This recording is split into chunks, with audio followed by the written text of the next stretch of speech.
Assalamualaikum warahmatullahi wabarakatuh.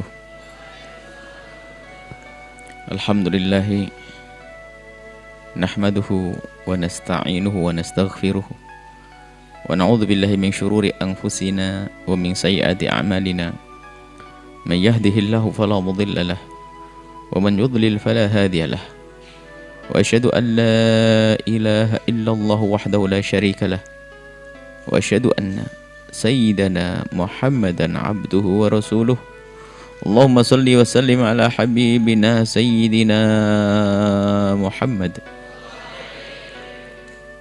wa ala alihi al-mutahharin wa ashabihi tayyibin wa tabi'ina lahum bi ihsanin ila yaumiddin. Allahumma ya rabbana alif baina qulubina waj'alna ya rabbana minal mutahabbina fik wa minal mutazawirina fik wa minal mutajalisina fik wa minal mutabadilina fika innaka anta ala kulli syai'in qadir. Allahumma ya rabbana hsyurna yaumal qiyamati ma'a zumrati habibika sayyidina Muhammad wa tahta liwa'ihi. Allahumma ya rabbana rizukna taubata qabla al-maut wasyahadata indal maut wal jannata ba'dal maut, amma ba'du. Yang sangat kami cintai, kami muliakan para perindu ridha Allah, para pecinta baginda Nabi. Dan mari kita terus panjatkan doa permohonan kepada Allah. Semoga Allah menjaga hati kita, menjauhkan dari fitnah, menjadikan kita hamba yang saling mencintai karena Allah. Allah menjauhkan dari hati kita kebencian, menjauhkan kedengkian serta dendam kepada sesama. Dan semoga Allah memberikan kepada kita kebahagiaan serta keindahan di dunia sebagai muqaddimah keindahan dan kebahagiaan kelak di surga bersama baginda Nabi Muhammad SAW. Baik, kita akan lanjutkan membaca dan sekaligus menjelaskan tentang hikmah yang ke-13.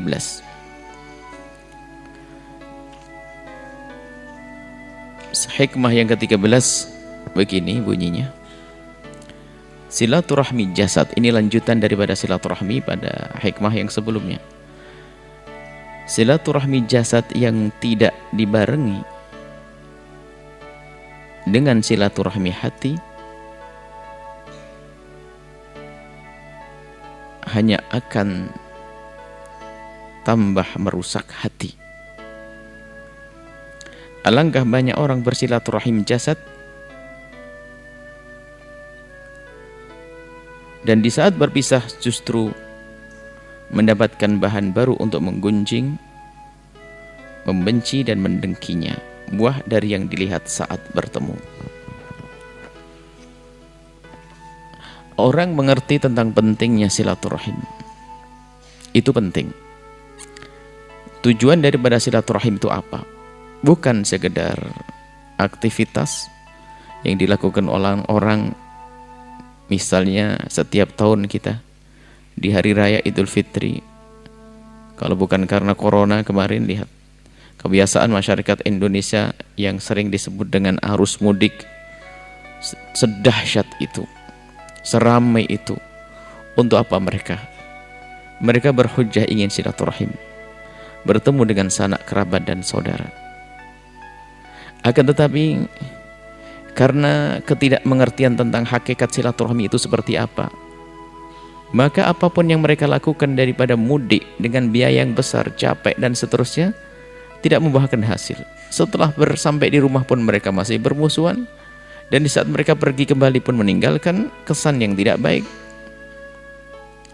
Maka memahami tentang silaturahmi yang sesungguhnya ini penting. Disebutkan la yadkhulul jannata qati'un, tidak masuk surga orang yang memutus tali persaudaraan, membuat permusuhan dengan sanak kerabat dan saudara. Dan sebab silaturahmi harus kita lacak, sebab terputusnya silaturahmi harus kita cari agar kita waspada. Rebutan waris ada, macam-macam. Dan itu yang banyak dengan sanak, kerabat, saudara, kakak, adik bermusuhan gara-gara peninggalan orang tua yang seharusnya menjadikan sebab ini berkah hidup, akan tapi karena kebusukan jiwa, kebusukan hati merebut waris saudaranya, maka semakin keras hatinya, terputuslah silaturahim. Nah, silaturahmi yang sesungguhnya adalah silaturahmi batin. Nah, ini harus kita fahami.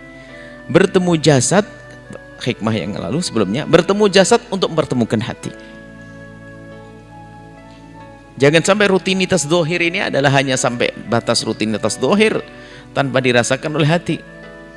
Ada silaturahim keluarga besar Pak Haji Fulan, reuni, kumpul dari sana sini, akan tapi ternyata itu acara sudah ditunggu oleh keluarga tersebut untuk pamer kekayaan, sehingga semuanya sudah datang dengan mobil terbagus, dengan gelang terbanyak, dengan macam-macam. Kemudian lirik-lirikan, sampai pulang di rumah ngomong sama suaminya, gunjing saudaranya. Karena tujuannya tidak baik. Tujuannya untuk membesarkan kesombongan, bukan bertemu hati. Ini yang harus kita sadari. Sehingga ada sebuah pertemuan bukan untuk bertemu hati, hanya sekedar reuni, bertemu, nanti ya semuanya memamerkan apa yang dimiliki, maka tidak sampai tujuan. Termasuk arus mudik yang begitu ramainya tidak membuahkan hasil kalau kita tidak mengerti tujuan daripada silaturahim. Mempertemukan hati. Silaturahmi sesungguhnya adalah bertemunya hati agar kita bisa menjadi hamba yang saling mencintai karena Allah Subhanahu wa taala. Maka silaturahmi jasad yang tidak dibarengi dengan silaturahmi hati, maka hanya akan menambah keburukan sebuah jalinan, merusak hati. Sehingga di saat bertemu dengan saudara karena hatinya belum siap, pulang malah membenci. Kenapa? Karena saudaranya tidak tampak senyumnya. Padahal di saat saudaranya tidak senyum itu bukan karena ingin memusuhi, karena kebetulan sakit gigi misalnya, atau dia mungkin ada masalah di rumahnya, sehingga waktu duduk bersama dengan yang lainnya dia pun tampak muram. Hanya karena hati kita kotor melihat orang tersebut seperti itu, melihat saudara kita seperti itu, langsung kita tanggapi dengan kesombongan dan sebagainya. Pulang kita akan menggunjing dengan pasangan kita. Tapi kalau ini berbeda antara hati yang bersih dan hati kotor di saat kunjung atau di saat bertemu dengan sahabat, kerabat atau saudara. Sebuah contoh. Hati yang kotor mau berkunjung ke rumah saudaranya, ke rumah bibinya, ke rumah pamannya. Kebetulan bibinya itu cara berbicara kok keras. Duduk, ya. Mau pulang, ya. Jadi pamitan tidak. Di saat sang ponakan ini pamitan pun tidak ditahan, ya. Gitu dok. Maka yang berkunjung ke rumah bibi, ke rumah saudara tersebut, karena tuan rumahnya itu kelihatan dingin, kurang hangat dalam menyambut, keluar dari rumah bibi tersebut, lihat, ngomong dengan keluarganya di satu mobil minjem. Sombong banget bibi itu. Didatangi, assalamualaikum, assalam, diem tok, bilang ya, ya, pulang, ya. Sombong banget. Hati kotor. Lihat, tidak membuahkan kebaikan biarpun berkunjung, yang katanya silaturahmi. Akan tapi satu lagi hati yang baik. Di saat kunjung ke rumah saudaranya, ke rumah bibinya, ke rumah pamannya, ternyata di saat seperti itu menemukan pamannya ini kok mukanya muram, tidak ada senyum, ngomongnya pun hanya secukupnya, bahkan terkesan kurang senang di saat dikunjungi. Coba hati yang baik apa yang terjadi? Mencermati ini keadaan tuan rumah ini. Setelah keluar pulang pamitan, di mobil apa yang terjadi? Sang istri berkata pada suami, bang, abang lihat enggak tadi mimik wajah paman sama bibi? Iya. Kelihatan sedih ya, ada apa ya kira-kira? Iya bang, coba bang, kita cari tahu, barangkali perlu dibantu, mungkin ada musibah, ada masalah. Kok paman seperti itu? Lihat, di sepanjang perjalanan itu berkusnudan, berpikir bagaimana membantu agar pamannya bisa tersenyum, bukan digunjing. Maka inilah perlunya hati itu kita tata. Kalau hati kotor, lihat, prasangka buruk menguasai hatinya, repot. Kumpul dengan sanak kerabat saudara bermusuhan terus. Maka bertemunya jasad jika tidak dibarengi dengan bertemunya hati, maka hanya akan menambahkan rusak hati itu. Yaitu tadi, bukan tambah baik, akan tapi justru malah mendapatkan bahan baru untuk menggunjing di saat reuni keluarga tersebut. Di saat bertemu malah ada bahan untuk ngomongin kejelekannya. Sekarang berubah ya. Nah, sekarang bagaimana upaya kita di saat kita ingin bersilaturahim? Artinya, ini kita sambung dengan hikmah sebelumnya. Kalau seandainya kita ingin berkunjung ke rumah paman kita, bibi kita, saudara kita, kakak kita, adik kita, keponakan kita, maka pastikan sebelum kita berkunjung kita sudah memanjatkan doa di tengah malam. Kalau kita ingin bertemu dengan seseorang tujuannya adalah baik kita, yang katanya adalah ingin silaturahim, maka jangan ragu di malam itu kita sudah mengadu kepada Allah, memanjatkan doa kepada Allah, melakukan sholat hajat di saat di waktu tahajud. Kemudian kita mohon, ya Allah, pastikan ini, ya Allah, aku esok hari akan ke rumah bibiku, ya Allah, jangan kau tampakkan di mataku sesuatu yang tidak aku senangi, ya Allah, tampakkan di mataku segala kebaikan, ya Allah. Mendoakan, ya Allah, ya Allah, ya Allah, ditutup. Besok datang ke tempat bibi ya dengan hati yang bersih. Kita perlu membiasakan yang seperti ini. Anak-anak kita ajari seperti itu. Bahkan jika ada salah satu saudara kita yang ternyata diuji oleh Allah dengan akhlak yang tidak baik, kemudian berbuat tidak baik kepada kita, keluarga kita, harta kita, yang itu semua memicu anak kita untuk menjadi musuhnya, menjadi anak kita itu memicu, menjadi sebab anak kita pun akhirnya juga menggunjing. Ini bahaya sekali. Maka kita perlu sebagai perindu ridha Allah, jika kita melihat tanda-tanda ada sanak kerabat, saudara, tetangga yang memang akhlaknya tidak baik, dan ketidakbaikannya itu akan dirasakan oleh keluarga kita, maka sering-seringlah berkumpul dengan keluarga untuk menatah hati mereka. Seperti contoh, mungkin ada tetangga yang punya binatang ternak tiba-tiba merusak kebun kita, atau tetangga tidak tahu sewenang-wenang semaunya sendiri dia ngerusak pagar rumah kita, atau macam-macam. Terdengar, diketahui oleh anak kita, rupanya anak kita ini marah, emosi. Kita membaca wajah mereka. Kalau sudah kita melihat tanda semacam itu, bahkan di saat kita tidak melihat tanda, harus kita di saat ada kejadian yang mungkin sekali itu adalah umpannya setan. Umpannya setan itu bagaimana? Orang jahat kepada kita, dia dengan setan tapi jadi umpan buat kita. Artinya harus setelah, karena itu umpannya setan, maka kita tata anak-anak kita. Misalnya begini, kita kumpulin anak-anak kita, kita kumpulin, sayang, kamu dengar enggak berita hari ini? Apa, bah? Pagar. Oh iya, bah. Astaga, itu gimana tetangga kurang aja nih. Stop. Anakku yang soleh, mari dengar, abah. Angkat tangan. Ngapain, bah? Doa. Bismillahirrahmanirrahim. Ya Allah, berikan kepada tetanggaku segala kebaikan, ya Allah. Tetanggaku berikan pengampunan, ya Allah. Ya Allah, ya Allah, ya Allah. Saat ini tetanggaku telah membuat aku kecewa, dia telah merusak pekaranganku, ya Allah, kami mohon ampuni dia, ya Allah. Dan jadikan mereka tetangga yang cukup sehingga tidak harus mengembalakan ternaknya di tempat kami, ya Allah. Dan anaknya mendengar doanya kok baik banget. Kok doa begitu, bah? Aku tidak ingin hatimu rusak gara-gara itu, karena tahu itu umpannya setan. Setan itu kalau menjerumus orang tidak secara langsung. Nggak ada setan menjerumus secara langsung, pakai umpan. Kakak beradik bermusuhan. Contoh, kakak beradik, subhanallah, yang satu jahat dengan merebut waris, sang abang jahat dengan merebut waris.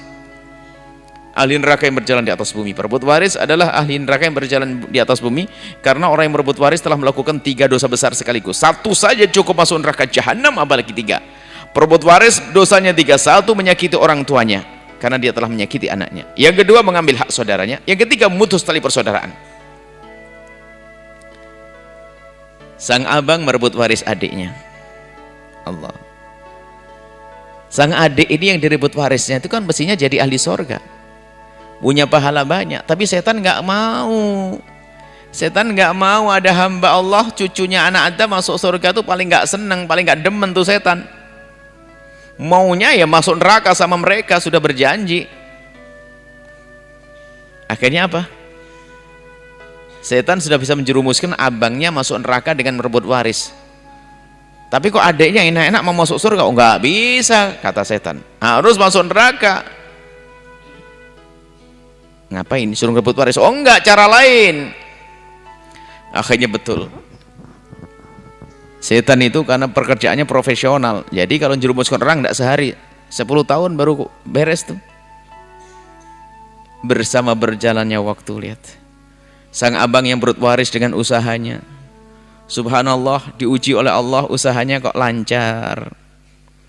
Sang adik ini diuji oleh Allah, nih, usaha macet, sering kekurangan. Di suatu hari, pas saat itu tiba-tiba sang istri bertanya, bang, listriknya harus bayar nih, kalau enggak dicopot nanti berhenti. Sekalian bahas kompor gasnya juga habis. Istri baru ngomong begitu, tiba-tiba anaknya telepon, abah, ayah malu ya, kita kuliahnya kita belum bayar, tahun kemarin pun bulan yang lalu, semester yang lalu belum beres, malu kita ini, khawatir gak bisa ujian bah, nanti bah. Numpuk pikiran. Istri minta uang listrik, uang belanja, uang ini, anak telepon, pusing dia. Di saat seperti itu abangnya datang, assalamualaikum. Waalaikumsalam bang. Masya Allah. Dek, jangan lupa dek, insya Allah ini ada undangan besok, syukuran. Abang mau syukuran dek. Syukuran apa bang? Syukuran bangun rumah kemarin itu, no. Sekalian mau berangkat umrah keluarga, no. Iya, iya bang. Waduh. Ya tenang aja dia, dengar itu tidak ada masalah. Insya Allah berangkat. Ngomong sama istri, ngomong sama istrinya. Besok mau berangkat nih, adik kita besok ke rumah abang. Ngapain? Syukuran. Oh, alhamdulillah ya, masih senang, nggak ada masalah. Tidak lama kemudian besok ini mau berangkat ini, anaknya telepon lagi, abah, tadi kebetulan suratnya nyampe, bahasanya harus segera membayar, kalau tidak betul tidak bisa ujian. Ayahnya sudah mulai gelisah begitu. Bersamaan itu juga istrinya minta segera, bang, ini listrik, ini. Tambah ruwet.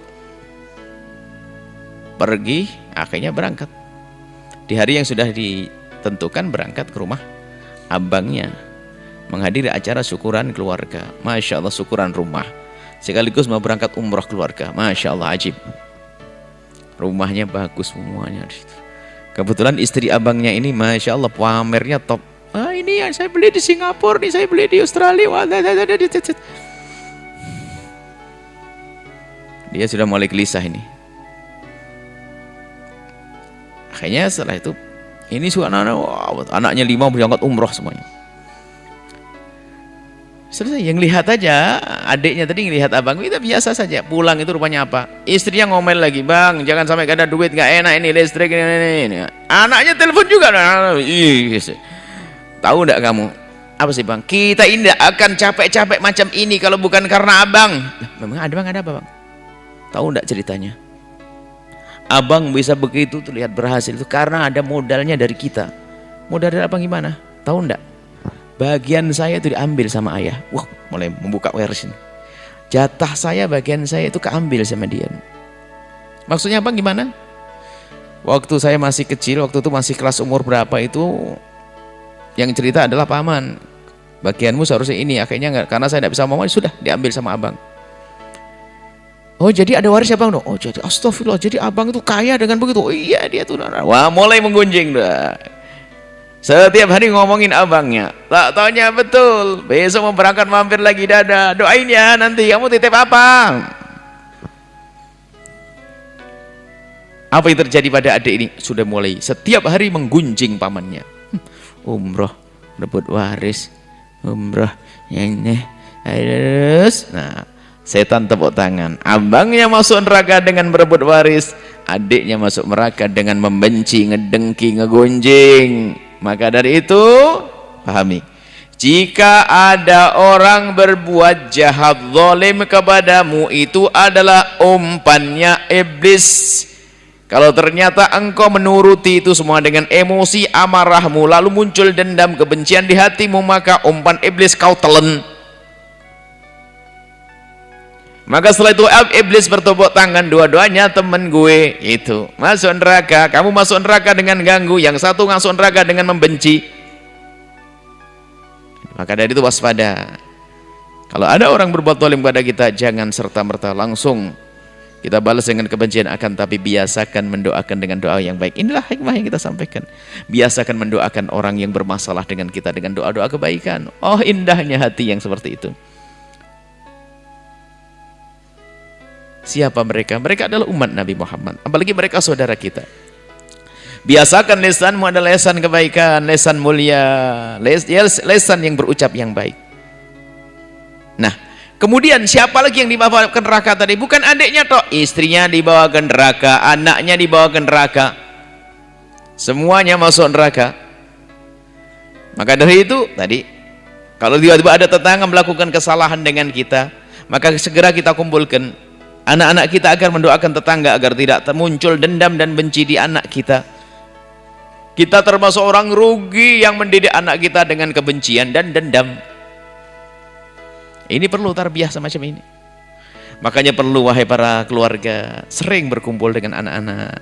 Apakah seminggu sekali membicarakan tentang hal yang semacam ini. Bahkan mungkin ada saat-saat diajak doa bersama, suruh menyebut nama pamannya atau enggak, nama ponakannya siapa, yuk kita doakan nama ini. Mendoakan orang ala bidhahril ghaibi, mendoakan orang di saat orang tidak ada di hadapannya, apalagi orang itu bermasalah dengan kita. Malaikat menjawab, walaika bimithlin, Allah akan kabul doa itu dan bersih hati.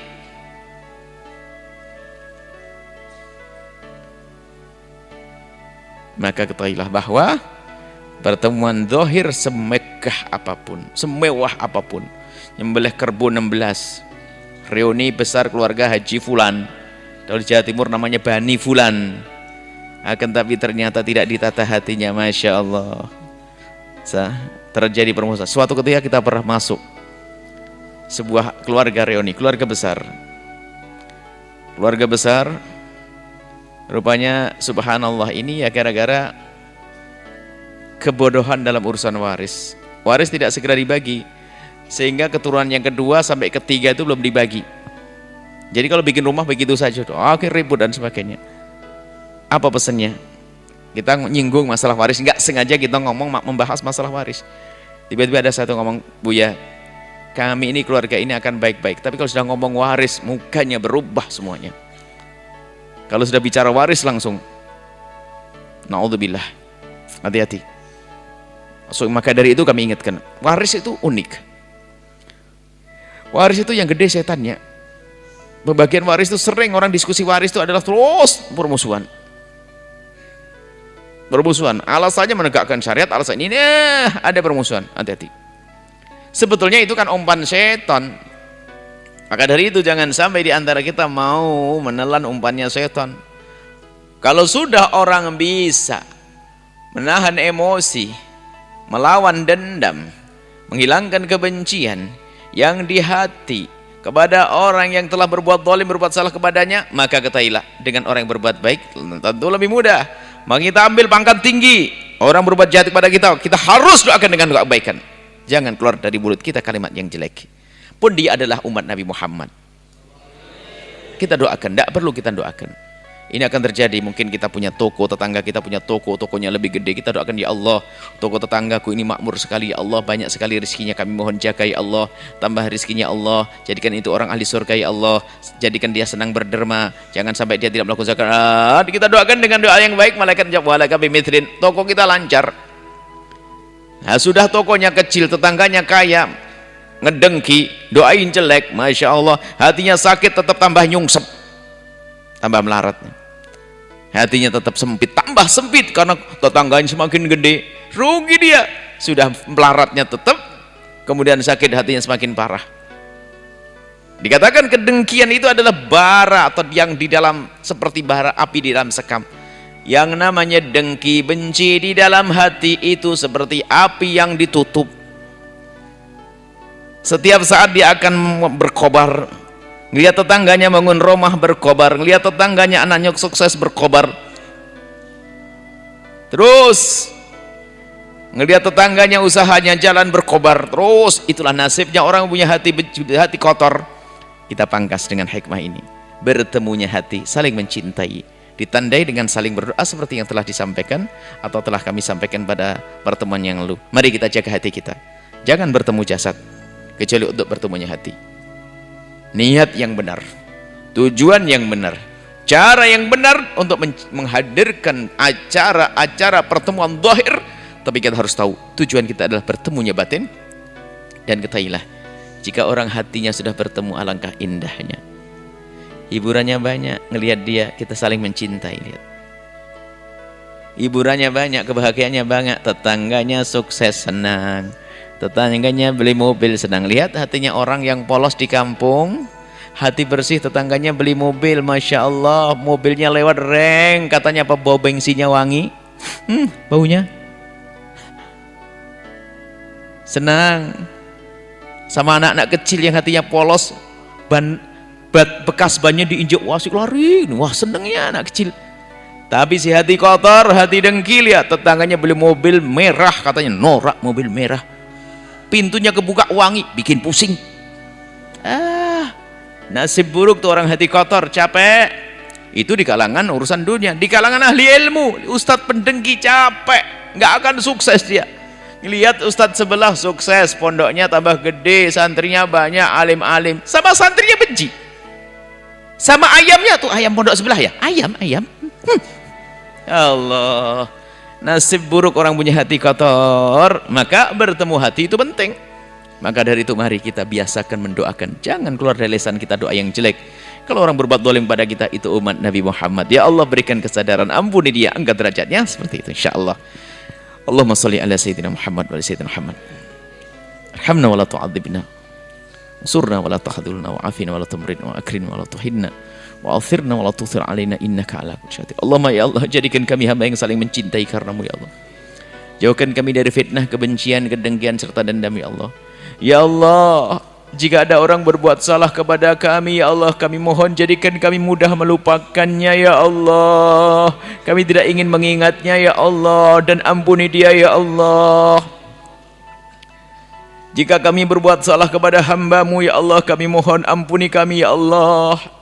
Dan jangan sampai kami lupa ya Allah, agar kami selalu bisa memohon ampun ya Allah, dan ampuni kami ya Allah.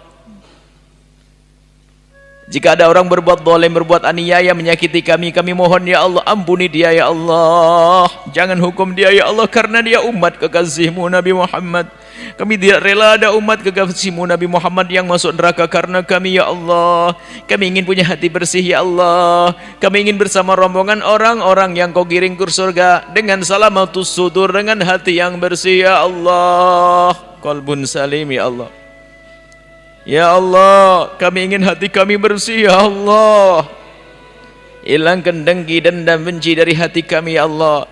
Dan kami mohon ya Allah, siapapun yang siapapun berbuat zalim, menganiaya kami, kami mohon hentikan ya Allah, dan ganti dengan kebaikan ya Allah, ya Allah. Dan siapapun yang pernah kami zalimi, kami aniaya, kami sakiti, kami mohon ya Allah, lapangkan hatinya agar memaafkan kami dan ganti dengan segala kebaikan di dunia dan di akhirat ya Allah.